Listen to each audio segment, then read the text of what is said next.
Hello? Hello ho? Naku, kahapon ko pa kayo tinatawagan eh. Reminder sana dun sa online paluwagan. Kayo na ho kasi yung... Ang ilan daw kasi sa mga kasali sa paluwagan, di umano'y hindi na naguhulog sa kanya. Bakit? May problema ba? Dahil dito, nabaon siya sa utang. Ayaw na akong sagutin eh. Kailangan ko yung pera na yun. Pangbayad para dun sa iba. Relax ka muna. Hahanapan natin ng paraan.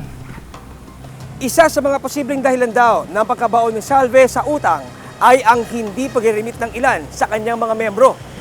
Dahil walang trabaho, wala rin daw ibang pagpakukunan si Salve ng perang pambayad sa mga hindi pa nakakasweldo sa online paluwagan.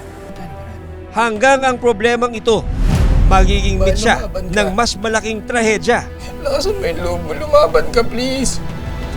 Sa loob ng ospital, isang mahalagang impormasyon ang isisiwalat ni Salve.